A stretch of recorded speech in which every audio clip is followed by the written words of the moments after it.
এই যে বিষয়গুলো আছে না, এই বিষয়গুলো হচ্ছে সামগ্রিক চিত্র না। কোনো এক সীমান্ত দিয়ে ভারতে কিছু ওষুধ যাচ্ছে বা ত্রিপুরার কোনো বাজারে বাংলাদেশের পণ্য পাওয়া যাচ্ছে, এগুলো সামগ্রিক চিত্র না। সামগ্রিক চিত্র হচ্ছে ভারতের যখন যেটা মন চায়, যেটা তারা মনে করে যে এটা বাংলাদেশে ঢুকানো দরকার, সেটা হচ্ছে গিয়ে তারা ঢুকায়। আর যেটা মনে করে যে এটা ঢুকানো দরকার না, এটা আমাদের এখন রাখতে হবে, এখন তারা দিবে না। দেখেন আপনার পেঁয়াজ দিয়ে কত কিছু ঘটলো না। এখন এই যে কদিন আগে পেঁয়াজ যখন আমাদের খেতে আসলো, তখন কিন্তু আবার ভারত পেঁয়াজ দেওয়া শুরু করেছে। গরু দেখেন, তারা গরুকে, এটা তো ধর্মীয় খুবই স্পর্শকাতর বিষয়, কারণ ভারত এখন চলছে হচ্ছে, ভারতের সব হিন্দুরা একরকম না, কিন্তু ভারতের যে বিজেপি বাংলাদেশ ভারতটা চালাচ্ছে, তারা চরম ধর্মান্ধ একটি জাতি, একদম হিংস্র জঙ্গি গোষ্ঠী। এই গোষ্ঠীর মূল মূল তাদের ক্ষমতায় থাকার মূল হচ্ছে এই ধর্মটা। তো তারা বলছে যে গরু তাদের মা। ওকে, আমরা মানলাম, আমরা শ্রদ্ধা করি সব ধর্মের সব ইকে। এখন আপনার গরু মাকে আপনি বাঁচানোর জন্য কি করছেন? সেখানে মুসলমানদেরকে পিটিয়ে হত্যা করছেন। তো কুরবানি আসলে আপনার সেই মা কি সৎ মা হয়ে যায়? একটু বলেন। আপনি কুরবানির সময় আপনি সৎ মাদেরকে বর্ডার দিয়ে কেন ঢুকাচ্ছেন? আমি জ্যাকসন হাইটে থাকি। এই ইয়ে ভাই নিশ্চয়ই আসছেন, নাইম ভাই আসছেন অবশ্যই। আপনা বাজার নামে একটা দোকান আছে, জ্যাকসন হাইটের সবচেয়ে বড় একটা দোকান আর কি। তো ওই জায়গাটার নামই হয়ে গেছে আপনা বাজার। সে আপনা বাজার হচ্ছে ভারতের হিন্দুদের দোকান। সেই দোকানের এক কোণার মধ্যে তারা আবার মুসলমানদের ঘর ভাড়া দিয়েছে, বাঙালি মুসলমান, গরুর মাংস, হালাল মাংস বিক্রি করার জন্য। এখানে হালাল মাংস পাওয়া যায়, সেখানে আবার কুরবানির অর্ডারও নিচ্ছে। তো আপনারা আপনাদের দেশেই সারা বছর আপনারা মাকে হত্যা করার জন্য আইন পাশ করছেন, মুসলমানদেরকে পিটিয়ে খুন করছেন, আবার আপনারাই কিন্তু এই এখন কুরবানির সময় কাজ করছেন। আবার কি করছেন? সিন্ডিকেট তৈরি করে বাংলাদেশ থেকে মার চামড়া কিনে নিয়ে যাচ্ছেন। কেন? জুতা বানানোর জন্য। তো মারে আপনারা এত শ্রদ্ধা করেন, আবার মার জুতাও পায়ে দিচ্ছেন চামড়া দিয়ে। তো এটা কোন ধরনের ভালোবাসা আমি জানি না। যাই হোক, এখন আমাদের সীমান্ত দিয়ে যে বিষয়গুলো হয়, সেটা হচ্ছে যে তাদের দরকার আমাদের দেশে ওই ফেন্সিডিল আর হেরোইন, এটা তো আর আপনার বৈধভাবে আসে না। কোন একটা সীমান্তে আজ পর্যন্ত বিজেপি কি বাধা দিয়েছে? ফেন্সিডিল বা হেরোইন আসা কি বন্ধ আছে? বা এখন যে ইয়াবা আসে, সীমান্তের ওই পারে ফেন্সিডিলের যে কারখানা, এটা কি কেউ জানে না? সবাই জানে কিন্তু এই বিষয়টা। অতএব তাদের যখন যা দরকার তখন তাই করে। আমি বাংলাদেশের যারা ওই নামটাই বললেন যে ক্যাটাগরি আওয়ামী লীগ আছে, তাদেরকে আপনি বুঝাতে পারবেন না সারা জীবনেও। এর বাইরে যে ক্যাটাগরিটা আছে তাদেরকে বুঝাতে চাই, ভাই সবাই ইয়ানাপসি ইয়ানাপসি করেন, সামনের সময় খুব খারাপ। কখন যে সকালবেলা উঠে কি শুনবেন, এটা আল্লাহই জানে। শুধুমাত্র পারিপার্শ্বিক যে পরিস্থিতি, এগুলো একটু মিলালেই বুঝতে পারবেন। এখন পর্যন্ত আওয়ামী লীগের যে কজন বাংলাদেশ থেকে বের হয়েছে, কেউ কিন্তু আর ভেতরে ঢোকেনি। এখনো অনেকে আছেন, নাম না বলি, এয়ারপোর্ট থেকে বের হতে দেওয়া হয় নাই। অতএব যারা কিনা শুধুমাত্র ওই এমপি আর মন্ত্রীর পেছনে পেছনে ফাল পারেন, টাকা কামাইতে পারেন নাই, তারা একটু সাবধান হন। আপনি যারা নিয়ে ফাল করতেন এতদিন, সে কিন্তু দেশে থাকবেন, তার বের হওয়ার সময় চলে এসেছে। যে কোনো সময় যে কোনো কিছু ঘটতে পারে। অতএব খুব সাবধান। কথাবার্তা যখন বলেন, যখন হুমকি ধমকি দেন, এই বিষয়গুলো নিয়ে একটু সাবধানে থাকবেন। আর প্রশাসনের কিছু ভাইটাই আছে যারা কিনা একেবারে উচ্চ পর্যায়ে থেকে এখন নানান ধরনের নসিহত দিচ্ছেন, পুলিশকে এই করতে চাই, পুলিশকে সেই করতে চাই। তো আমরা আমাদের হাতে যেগুলো আছে সেগুলো যদি ছাড়ি না, ব্যক্তিগত আক্রমণ করে তো বলতে চাই না, কিন্তু যদি সেগুলো ছাড়ি, তাহলে কোন নায়িকার সাথে কোথায় কি হয়েছে, কোন নায়িকার বয়ফ্রেন্ডকে গুলি করা হয়েছে, কোন জায়গায় একই দাগে 300 একর জমি আছে, এগুলো কিন্তু আমরা জানি। এখন আপনারা উপরে বসে বলছেন যে পুলিশে ঘুষ খেলে তাকে এই করা হবে সেই করা হবে। তো ব্যক্তিগত কোনো বিষয় নিয়ে কথা বলতে চাই না, কিন্তু পরিস্থিতি বুঝে দেশের মানুষের পালস বোঝার চেষ্টা করেন। বাংলাদেশের মানুষ এখন বাংলাদেশকে ভালোবাসে না, কেউ এখন ভারতকে ঘৃণা করে। এটা মানে হচ্ছে দেশপ্রেম। বাংলাদেশে কে ভালো দেশপ্রেম, এটা যদি আপনি বিচার করতে হয় কে কত বেশি ভারতকে ঘৃণা করে, সেটা এনাফ। এর বাইরে আর কোনো কিছু দরকার নেই। সো প্রশাসন একটু একটু মানে লেভেলে আসেন, হ্যাঁ। কারণ চাকরি কিন্তু সবসময় থাকবে না। আজকে হাসান সারোয়ারদির মতো তেলবাজ সেনা কর্মকর্তা, যিনি 100 কোটি টাকার সেই যে পতাকা দিয়ে করেছে, এই ব্যক্তি হচ্ছে রানা প্লাজায় সরকারকে নানান ধরনের নাটক টাটক করে তারপরে লাইমলাইটে এসেছে। এই ধরনের কর্মকর্তারাও কিন্তু বাঁচে নাই। অতএব হাসিনার যখন দরকার হবে, তখন এই মোদীকেও ক্ষেত্রে আমি ছোট্ট পেছন করে দিক জানি, দিয়ে একদম ভেরি হাসিনার অপ্রাসঙ্গ, একদম বেঁচে ভেরি গিয়ে তারপরে ইরিলেভেন্ট। ইমরানকে কাছে টানবে, এটা খুব স্বাভাবিক। অতএব ইলিয়াস, আমি আপনার কাছে শুধু ছোট্ট একটা মন্তব্য জানতে চাচ্ছি, যদিও ভেরি ইরিলেভেন্ট, আজকের এই কনটেক্সটের সাথে যায় না, যেহেতু আপনি একটু আনলেন। আমি শুধুমাত্র আপনার কাছ থেকে একটু জানতে চাইবো ছোট্ট করে, উইথিন ভেরি ফিউ সেকেন্ডস, যে এই হাসান সারোয়ার্দী সাহেবের যে ব্যাপারটুকু এসছে, আমরা যেটা শুনেছি মিডিয়াতে, সোশ্যাল মিডিয়াতে, সেখানে তার স্ত্রীকে আনাটা কতটুকু যুক্তিযুক্ত, আইএসপি যেটা বলেছেন সেই যে বিষয়টা, কারণ তার স্ত্রী অবশ্যই ইয়েতে আছে। এই ব্যাপারে নাঈম ইসলাম খানও ছোট্ট করে যদি বলেন, যদিও ভেরি রিলেভেন্ট, আমি বারবার বলে নিচ্ছি, এরপরে আমি অনুষ্ঠানটা শেষ করে দিব। অনুষ্ঠানে আসলে আপনাদেরকে মানুষ শুনতে চায়, আজকের এই প্যানেলটাকে মানুষ শুনতে চায়, সত্যি কথা ভাই। এগুলো তো মানে যে সংস্থা নিয়ে কথা বলছে তাদেরকে নিয়ে কোনো কথা বলতে চাই না, কিন্তু আওয়ামী লীগের ওভারঅল চরিত্রটা নিয়ে আপনাকে একটু বলতে চাই। যে যখন সরকারের বিরুদ্ধে কথা বলবে, সেটা ব্যারিস্টার মইনুল থেকে আজকের সারওয়ার্দী, এই থেকে শুরু করে যে যখন দেখবেন সরকারের বিরুদ্ধে কিছু একটা বলেছে, নুরুল হক নূর তার ফোন রেকর্ড বের হয়ে যাবে। দেখছেন না আপনি, সারওয়ার্দীর কিন্তু একটা ফোন রেকর্ড বের হয়েছে যে সারওয়ার্দী আরেকজনের সাথে পরকিয়া করছে, শুনেছেন আপনি নিশ্চয়ই। কবে একদিন শুনবেন মমতাজের সাথে জিয়াউর রহমানের একটা ফোন রেকর্ড বের হয়ে গেছে? কারণ সেক্ষেত্রে এই যে তার স্ত্রী যে ফারজানা ব্রাউনিয়া, তার শুধুমাত্র গুজবের উপরে তার ইমপ্লিকেশনটা কতটুকু আছে, এবং তার আমি পক্ষ বিপক্ষ বলছি না, যেটা সত্য, এবং আপনাদের মতামতটাই জানতে চাচ্ছি, যদিও ভেরি রিলেভেন্ট দর্শক, আমি আজকের এই অনুষ্ঠানে আনতে চাইনি ব্যাপারটুকু, তবুও আবারও এই বিষয় তো আর আলাদা অনুষ্ঠান করা যায় না, তাই যেহেতু ইলিয়াস হুসাইন ব্যাপারটা উঠেছে তাই বলতে যাচ্ছিলাম। তার স্ত্রীর সম্পর্ক বা তার স্ত্রী ব্যক্তিগতভাবে অনেক কিছু থাকতে পারে, এটা কি আনাটা জাতীয়ভাবে একটা এত বড় একটা প্রতিষ্ঠান এনে কতটুকু মানে কি বুঝাতে চেয়েছেন আপনি, যদি একটু মানে আমি ধরেন আমার কথা বলি, আমি অনলাইনে কথা বলি না, অনেক সময় অনেক আক্রমণাত্মক কথাবার্তা বলে ফেলি, এখন অনেক কিছু সেন্সরাইজড হয়ে তারপরে কথা বলি। এত মানে ফিল্টারের মাঝখানেও ধরেন আমরা তো মানে সাধারণ মানুষ, আমরা সাধারণ মানুষ না। আর আইএসপিআর এটা তো বাংলাদেশের সবচাইতে স্পর্শকাতর, এটা এমন একটা সংস্থা যারা যা বলবে সেটা সেইভাবে বলতে হবে, একটু ঘুরায় পেঁচা এইভাবে বলা যাবে না, ওইভাবেই বলতে হবে। এবং সেনাবাহিনী নিয়ে আপনি যদি কোনো নিউজ করতে চান, আপনি ততক্ষণ পর্যন্ত করতে পারবেন না আনলেস আইএসপিআর কোনো বিজ্ঞপ্তি দিচ্ছে। সেই সংস্থা একজন নারী, এটা যদি ধরেন ফারজানা ব্রাউনিয়া যদি নাকি আন্তর্জাতিক আদালতে গিয়েও যদি মামলা করে, তা তো সেনাবাহিনী ফেসে যাবে, কারণ নারীর প্রতি চরম ভাবে একটা মানে আক্রমণ করা হয়েছে। সে কার সাথে থাকবে, তার স্বামী কয়টা, সে কয়টা, তার ব্যাপার।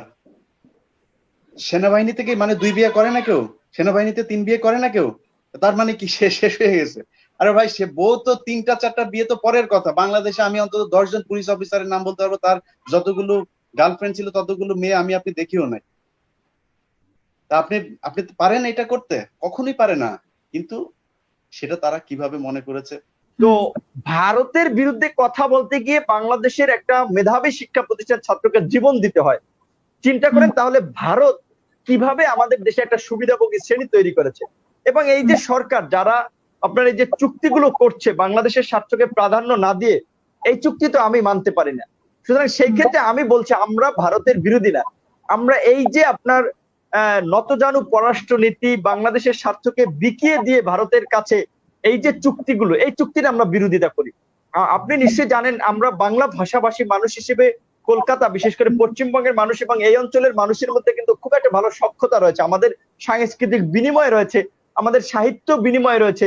রবীন্দ্রনাথ ঠাকুর বিশ্বকবি, আমাদের দেশেও কিন্তু কলকাতাতে যেমন জনপ্রিয়, আমাদের দেশেও কিন্তু জনপ্রিয়। বাংলা সিনেমাগুলো, কলকাতার নায়ক কিংবা কলকাতার সিনেমাগুলো বাংলাদেশেও কিন্তু আপনার ব্যাপক জনপ্রিয়।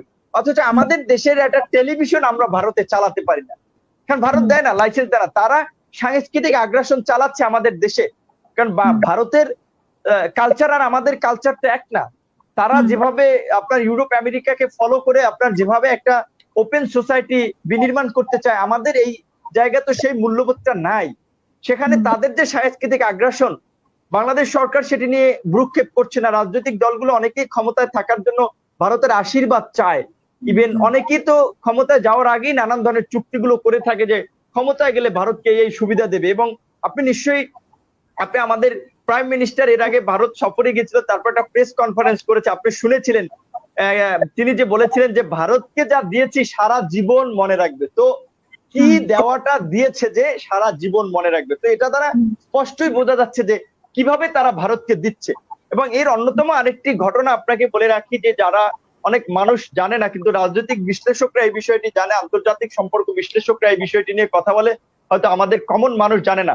এই যে বর্তমানে যে আমরা বলি যে ফ্যাসিবাদী সরকার, ভোটারবিহীন সরকার, যারা জোর করে ক্ষমতায় আছে, এরা কিন্তু ভারতের একটা শক্ত সমর্থনের কারণেই কিন্তু ক্ষমতায় আছে। কাজেই যখন সীমান্তে পাখির মতো মানুষ মরে, দেখা মাত্র গুলি করে, আপনার কোনো ধরনের জবাবদিহিতা নাই, এই সীমান্ত হত্যা নিয়ে একটা প্রতিবাদ করতে পারে না। কিংবা এই যে আমরা স্বার্থ বিরোধী চুক্তিগুলো করছে ক্ষমতায় থাকার জন্য, অথচ ভারতের যে পার্শ্ববর্তী যে দেশগুলো নেপাল, ভুটান, চায়না, আপনার পাকিস্তান, এই সমস্ত দেশে কিন্তু একটা গুলিও চলে না সীমান্তে ওইভাবে অকারণে। বরঞ্চ নেপালে 2017 সালে একজন কিশোর গুলিবিদ্ধ হয়েছিল। ভারতের যে নিরাপত্তা উপদেষ্টা অজিত ডোভাল সেখানকার জনগণের কাছে হাত জোর করে ক্ষমা চেয়েছিল। আর বাংলাদেশে প্রতিনিয়ত মানুষ মারা যাচ্ছে, প্রতিনিয়ত। সেটা নিয়ে সরকার প্রতিবাদ করছে না, বরঞ্চ ওখানকার সরকার আরো, আমাদের পররাষ্ট্রমন্ত্রীর যে কথাবার্তা শুনলে আপনি অবাক হবেন, তারা বলে যে গরু চুরি করতে গিয়ে তারা মরছে, অবৈধ অনুপ্রবেশের দায়ে। তো এই যে আপনার নতজানু পররাষ্ট্র নীতি, বাংলাদেশের স্বার্থ পরিপন্থী পররাষ্ট্র নীতি, এটা ভারতের সাথে হোক পাকিস্তানের সাথে হোক, সেটা আমরা কখনোই সমর্থন দিতে পারি না। তবে আমি মনে করি যে এখন আমাদের দেশের প্রেক্ষাপটে আপনার চীনকে আমাদের খুব দরকার, কারণ চীনের বাজারে আমরা যেভাবে প্রবেশ, আমরা শুল্কমুক্ত সুবিধা পাচ্ছি চীনের বাজারে, এবং চীন নব্য বলা চলে যে একটা প্রভাবশালী রাষ্ট্র হিসেবে বিশ্বে আবির্ভূত হচ্ছে। যদিও আবার চায়নার যে আপনার রাষ্ট্র পলিসি, কমিউনিজম, স্বৈরতান্ত্রিক কিংবা একনায়কতন্ত্র, সেগুলো নিয়ে আমাদের আপত্তি আছে, কিন্তু আমাদের দেশের স্বার্থে, আমাদের দেশের অর্থনীতির সাথে, বাণিজ্যের সাথে আমরা যে কোনো দেশের সাথে সম্পর্ক রাখতে পারি। চীন কিন্তু আমাদেরকে আক্রমণ করবে না ভারতকে ডিঙ্গিয়ে, আমাদেরকে যদি আক্রমণ করে আগে কিন্তু ভারত করবে। কাজেই স্ট্র্যাটেজি অনুযায়ীও আপনার ভারসাম্যপূর্ণ পররাষ্ট্র নীতির ক্ষেত্রেও কিন্তু আপনার আশেপাশের পাশাপাশি দূরবর্তী দেশ, কৌশলগত কারণে যারা আমাদেরকে চায়, তাদের সাথে একটা সম্পর্ক আমাদের ডেভেলপ করা প্রয়োজন, যেটা এই সরকার আপনার ব্যর্থ হচ্ছে অনেক জায়গায়। তারা শুধু ভারতের উপরে ডিপেন্ডেবল হচ্ছে, কারণ ভারত তাদেরকে যে দুটো ভোটারবিহীন নির্বাচনকে বৈধতা দিয়ে আন্তর্জাতিক অঙ্গনেও তাদের পক্ষে একটা লবিং তদবির করেছে। অথচ এই সরকারকে বাস দেওয়ার জন্য আবার দেখেন ভারত খাড়া আছে, যে এই যে রোহিঙ্গা সমস্যা আন্তর্জাতিক ভাবে আমরা এই যে একটা ক্রাইসিসে পড়লাম, ভারত কিন্তু বাংলাদেশের পক্ষে দাঁড়ায়নি। কাজেই সেটি যদি সরকার না বুঝে তাহলে তো খুব দুঃখজনক। তো আমরা আশা করি যে সরকার ইদানিং আপনি শুনতেছেন বাংলাদেশ ভারতের সম্পর্কের শীতলতা নিয়ে নানা ধরনের বিশ্লেষণ হচ্ছে। সুতরাং আমার মনে হয় সরকার তো কিছুটা বুঝতেছে যে আসলে ভারতকে আমরা যতই দিয়ে যাচ্ছি, ভারত ততই আমাদের থেকে নিয়ে যাচ্ছে এবং বাস দিয়ে যাচ্ছে। সেক্ষেত্রে একটা পরিবর্তন বাংলাদেশের পররাষ্ট্র নীতিতে আসতে পারে বোধহয়। তো সেক্ষেত্রে আপনি মনে করছেন যে চীনের সাথে যদি আমরা বন্ধুত্ব স্থাপন করি, তাহলে সেই ক্ষেত্রে আমরা সুফল পাবো, এবং ভারতের বাংলাদেশের সাথে যে পররাষ্ট্র নীতিগুলো, সেগুলো সবগুলো বেশিরভাগই স্বার্থ হচ্ছে ভারতের, স্বার্থ রক্ষা হচ্ছে তাদের বেশি। আর অবশ্যই আপনার, কারণ দেখেন আমরা ভারত কিন্তু সুতরাং সেই দিক থেকে বাংলাদেশ যদি কৌশলগত একটা অবস্থান নিয়ে তার অন্যান্য যে বাজার রয়েছে, যেখানে যেমন আমরা ধরেন আমেরিকাতে আগে জিএসপির সুবিধা পেতাম, যদিও এই সরকারের নানা ধরনের স্বৈরতান্ত্রিক আচরণ কিংবা মানবাধিকার লঙ্ঘন সহ নানা অভিযোগে সেটা বাতিল হয়েছে। ইভেন আপনি নিশ্চয়ই আরেকটা যে আইন সম্ভবত শুনেছেন যে ব্রিটেনে একটা আইন হয়েছে সম্ভবত, যে যারা সারা বিশ্বের বিভিন্ন জায়গায় মানবাধিকার লঙ্ঘন করবে তাদেরকে ব্রিটেনে ঢুকতে দেওয়া হবে না এবং তাদের বিরুদ্ধে ব্রিটেন অবস্থান নিবে। তো সেই ক্ষেত্রে এই যে বাংলাদেশের যেসব ধরেন এই যে ভোটারবিহীন নির্বাচন, মানুষকে ভোটাধিকার থেকে বঞ্চিত করা, এটাও কিন্তু একটা মানবাধিকার লঙ্ঘন। কাজে সেই ক্ষেত্রে তো সরকার তো সামনে নানা ধরনের সমস্যার সম্মুখীন হবে আরো। সেই ক্ষেত্রে আসলে সরকার তো দেশে একটা সংকটে পড়বে। এখন সেই ক্ষেত্রে সরকার যদি যেখানে আমাদের সুবিধা রয়েছে, আমরা বেনিফিটেড হচ্ছি, সেই সমস্ত বাজারগুলো খুঁজে এবং সেই সমস্ত কান্ট্রির সাথে একটা ভালো সম্পর্ক ডেভেলপ করে, তাহলে তো সেটাই আমাদের হওয়া উচিত। কিন্তু জানি না আসলে এই সরকার কি করছে, কি করতে চায়।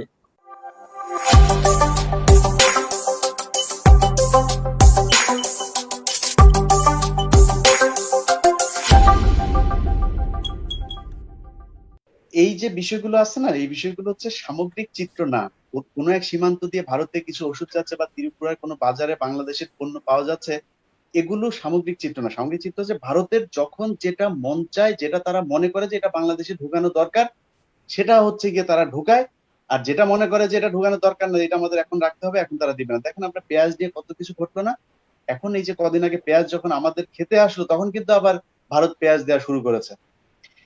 গরু দেখেন, তারা গরুকে, এটা তো ধর্মীয় খুবই স্পর্শকাতর বিষয়, কারণ ভারত এখন চলছে হচ্ছে, ভারতের সব হিন্দুরা একরকম না, কিন্তু ভারতের যে বিজেপি বাংলাদেশ ভারতটা চালাচ্ছে তারা চরম ধর্মান্ধ একটি জাতি, একদম হিংস্র জঙ্গি গোষ্ঠী। এই গোষ্ঠীর মূল মূল তাদের ক্ষমতায় থাকার মূল হচ্ছে এই ধর্মটা। তো তারা বলছে যে গরু তাদের মা। ওকে, আমরা মানলাম, আমরা শ্রদ্ধা করি সব ধর্মের সব ইকে। এখন আপনার গরু মাকে আপনি বাঁচানোর জন্য কি করছেন, সেখানে মুসলমানদেরকে পিটিয়ে হত্যা করছেন। তো কুরবানি আসলে আপনার সেই মা কি সৎ মা হয়ে যায়? একটু বলেন। আপনি কুরবানির সময় আপনি সৎ মাদেরকে বর্ডার দিয়ে কেন ঢুকাচ্ছেন? আমি জ্যাকসন হাইটে থাকি, এই ইয়ে ভাই নিশ্চয়ই আসছেন, নাইম ভাই আসছেন অবশ্যই। আপনা বাজার নামে একটা দোকান আছে জ্যাকসন হাইটের সবচেয়ে বড় একটা দোকান আর কি। তো ওই জায়গাটার নামই হয়ে গেছে আপনা বাজার। সে আপনা বাজার হচ্ছে ভারতের হিন্দুদের দোকান। সেই দোকানের এক কোণার মধ্যে তারা আবার মুসলমানদের ঘর ভাড়া দিয়েছে, বাঙালি মুসলমান, গরুর মাংস, হালাল মাংস বিক্রি করার জন্য। এখানে হালাল মাংস পাওয়া যায়, সেখানে আবার কুরবানির অর্ডারও নিচ্ছে। তো আপনারা আপনাদের দেশেই সারা বছর আপনারা মাকে হত্যা করার জন্য আইন পাশ করছেন, মুসলমানদেরকে পিটিয়ে খুন করছেন, আবার আপনারাই কিন্তু এই এখন কুরবানির সময় কাজ করছেন। আবার কি করছেন, সিন্ডিকেট তৈরি করে বাংলাদেশ থেকে মার চামড়া কিনে নিয়ে যাচ্ছেন। কেন? জুতা বানানোর জন্য। তো মারে আপনারা এত শ্রদ্ধা করেন, আবার মার জুতাও পায়ে দিচ্ছেন চামড়া দিয়ে। তো এটা কোন ধরনের ভালোবাসা আমি জানি না। যাই হোক, এখন আমাদের সীমান্ত দিয়ে যে বিষয়গুলো হয় সেটা হচ্ছে যে তাদের দরকার আমাদের দেশে ওই ফেন্সিডিল আর হেরোইন, এটা তো আর আপনার বৈধভাবে আসে না। কোনো একটা সীমান্তে আজ পর্যন্ত বিজেপি কি বাধা দিয়েছে ফেন্সিডিল বা হেরোইন আসা কি বন্ধ আছে? বা এখন যে ইয়াবা আসে সীমান্তের ওই পারে, ফেন্সিডিলের যে কারখানা, এটা কি কেউ জানে না? সবাই জানে কিন্তু এই বিষয়টা। অতএব তাদের যখন যা দরকার তখন তাই করে। আমি বাংলাদেশের যারা ওই নামটাই বললেন যে ক্যাটাগরি আওয়ামী লীগ আছে, তাদেরকে আপনি বুঝাতে পারবেন না সারা জীবনেও। এর বাইরে যে ক্যাটাগরিটা আছে তাদেরকে বুঝাতে চাই, ভাই সবাই ইয়ানাপসি করেন, সামনের সময় খুব খারাপ। কখন যে সকালবেলা উঠে কি শুনবেন এটা আল্লাহই জানে। শুধুমাত্র পারিপার্শ্বিক যে পরিস্থিতি, এগুলো একটু মিলালেই বুঝতে পারবেন। এখন পর্যন্ত আওয়ামী লীগের যে কজন বাংলাদেশ থেকে বের হয়েছে কেউ কিন্তু আর ভেতরে ঢোকেনি। এখনো অনেকে আছেন, নাম না বলি, এয়ারপোর্ট থেকে বের হতে দেওয়া হয় নাই। অতএব যারা কিনা শুধুমাত্র ওই এমপি আর মন্ত্রীর পেছনে পেছনে ফাল পারেন, টাকা কামাইতে পারেন নাই, তারা একটু সাবধান হন। আপনি যারা নিয়ে ফাল করছেন এতদিন, সে কিন্তু দেশে থাকবেন, তার বের হওয়ার সময় চলে এসেছে। যে কোনো সময় যে কোনো কিছু ঘটতে পারে, অতএব খুব সাবধান। কথাবার্তা যখন বলেন, যখন হুমকি ধমকি দেন, এই বিষয়গুলো নিয়ে একটু সাবধানে থাকবেন। আর প্রশাসনের কিছু ভাইটাই আছে যারা কিনা একেবারে উচ্চ পর্যায়ে থেকে এখন নানান ধরনের নসিহত দিচ্ছেন, পুলিশকে এই করতে চাই, পুলিশকে সেই করতে চাই। তো আমরা আমাদের হাতে যেগুলো আছে সেগুলো যদি ছাড়ি না, ব্যক্তিগত আক্রমণ করে তো বলতে চাই না, কিন্তু যদি সেগুলো ছাড়ি তাহলে কোন নায়িকার সাথে কোথায় কি হয়েছে, কোন নায়িকার বয়ফ্রেন্ডকে গুলি করা হয়েছে, কোন জায়গায় একই দাগে 300 একর জমি আছে, এগুলো কিন্তু আমরা জানি। এখন আপনারা উপরে বসে বলছেন যে পুলিশে ঘুষ খেলে তাকে এই করা হবে সেই করা হবে। তো ব্যক্তিগত কোনো বিষয় নিয়ে কথা বলতে চাই না, কিন্তু পরিস্থিতি বুঝে দেশের মানুষের পালস বোঝার চেষ্টা করেন। বাংলাদেশের মানুষ এখন বাংলাদেশকে ভালোবাসে না, কেউ এখন ভারতকে ঘৃণা করে। এটা মানে হচ্ছে দেশপ্রেম। বাংলাদেশে কে ভালো দেশপ্রেম, এটা যদি আপনি বিচার করতে হয় কে কত বেশি ভারতকে ঘৃণা করে, সেটা এনাফ। এর বাইরে আর কোনো কিছু দরকার নেই। সো প্রশাসন একটু একটু মানে লেভেলে আসেন, হ্যাঁ। কারণ চাকরি কিন্তু সবসময় থাকবে না। আজকে হাসান সারোয়ারদির মতো তেলবাজ সেনা কর্মকর্তা, যিনি 100 কোটি টাকার সেই যে পতাকা দিয়ে করেছে, এই ব্যক্তি হচ্ছে রানা প্লাজায় সরকারকে নানান ধরনের নাটক টাটক করে তারপরে লাইমলাইটে এসেছে। এই ধরনের কর্মকর্তারাও কিন্তু বাঁচে নাই। অতএব হাসিনার যখন দরকার হবে তখন এই ক্ষেত্রে আমি ছোট্ট করে জানি, ভেরি অপ্রাসং, ভেরি ইরিলেভেন্ট, এটা খুব স্বাভাবিক। ইলিয়াস আমি আপনার কাছে শুধু ছোট্ট একটা মন্তব্য জানতে চাচ্ছি, যদিও ভেরি ইরিলেভেন্ট, আজকের এই কনটেক্সটের সাথে যায় না, যেহেতু আপনি একটু আনলেন, আমি শুধুমাত্র আপনার কাছ থেকে একটু জানতে চাইবো ছোট্ট করে, উইথিন ভেরি ফিউ সেকেন্ডস, যে এই হাসান সারোয়ার্দী সাহেবের যে ব্যাপারটুকু এসছে, আমরা যেটা শুনেছি মিডিয়াতে, সোশ্যাল মিডিয়াতে, সেখানে তার স্ত্রীকে আনাটা কতটুকু যুক্তিযুক্ত, আইএসপি যেটা বলেছেন সেই যে বিষয়টা, কারণ তার স্ত্রী অবশ্যই এতে আছে। এই ব্যাপারে নাঈম ইসলাম খানও ছোট্ট করে যদি বলেন, যদিও ভেরি রিলেভেন্ট, আমি বারবার বলে নিচ্ছি, এরপরে আমি অনুষ্ঠানটা শেষ করে দিব। অনুষ্ঠানে আসলে আপনাদেরকে মানুষ শুনতে চায়, আজকের এই প্যানেলটাকে মানুষ শুনতে চায়, সত্যি কথা। ভাই এগুলো তো মানে যে সংস্থা নিয়ে কথা বলছে তাদেরকে নিয়ে কোনো কথা বলতে চাই না, কিন্তু আওয়ামী লীগের ওভারঅল চরিত্রটা নিয়ে আপনাকে একটু বলতে চাই। যে যখন সরকারের বিরুদ্ধে কথা বলবে, সেটা ব্যারিস্টার মইনুল থেকে আজকের সারওয়ার্দী, এই থেকে শুরু করে যে যখন দেখবেন সরকারের বিরুদ্ধে কিছু একটা বলেছে, নুরুল হক নূর তার ফোন রেকর্ড বের হয়ে যাবে। দেখছেন না আপনি, সারওয়ার্দীর কিন্তু একটা ফোন রেকর্ড বের হয়েছে যে সারওয়ার্দী আরেকজনের সাথে পরকিয়া করছে, শুনেছেন আপনি নিশ্চয়ই। কবে একদিন শুনবেন মমতাজের সাথে জিয়াউর রহমানের একটা ফোন রেকর্ড বের হয়ে গেছে?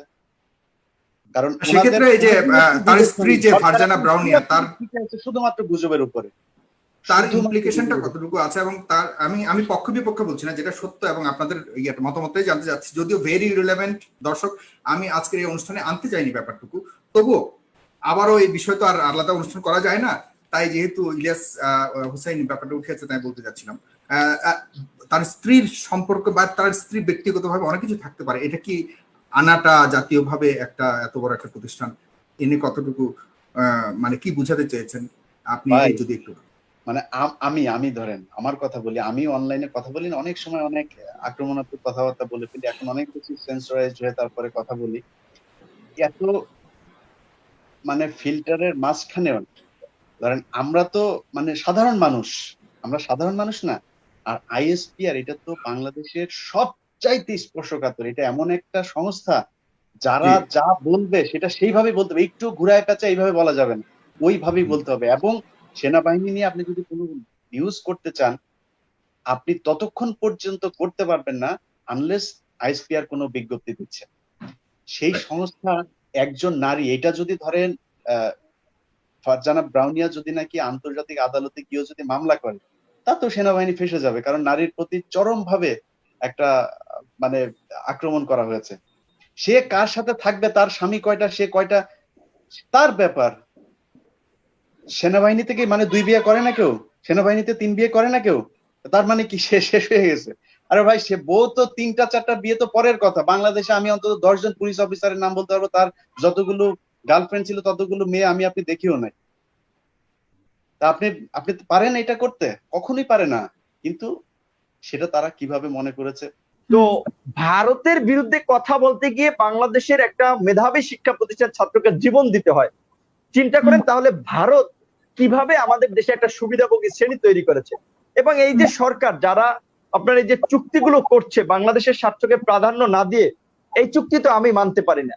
সুতরাং সেই ক্ষেত্রে আমি বলছি আমরা ভারতের বিরোধী না, আমরা এই যে আপনার নতজানু পররাষ্ট্রনীতি বাংলাদেশের স্বার্থকে বিকিয়ে দিয়ে ভারতের কাছে এই যে চুক্তিগুলো, এই চুক্তির আমরা বিরোধিতা করি। আপনি নিশ্চয়ই জানেন আমরা বাংলা ভাষাভাষী মানুষ হিসেবে কলকাতা, বিশেষ করে পশ্চিমবঙ্গের মানুষ এবং এই অঞ্চলের মানুষের মধ্যে কিন্তু খুব একটা ভালো সখ্যতা রয়েছে, আমাদের সাংস্কৃতিক বিনিময় রয়েছে, আমাদের সাহিত্য বিনিময় রয়েছে। রবীন্দ্রনাথ ঠাকুর বিশ্বকবি, আমাদের দেশেও কিন্তু কলকাতাতে যেমন জনপ্রিয়, আমাদের দেশেও কিন্তু জনপ্রিয়। বাংলা সিনেমাগুলো, কলকাতার নায়ক কিংবা কলকাতার সিনেমাগুলো বাংলাদেশেও কিন্তু আপনার ব্যাপক জনপ্রিয়। অথচ আমাদের দেশের একটা টেলিভিশন আমরা ভারতে চালাতে পারি না, কারণ ভারত দেয় না, লাইসেন্স দেয় না। তারা সাংস্কৃতিক আগ্রাসন চালাচ্ছে আমাদের দেশে, কারণ ভারতের কালচার আর আমাদের কালচারটা এক না।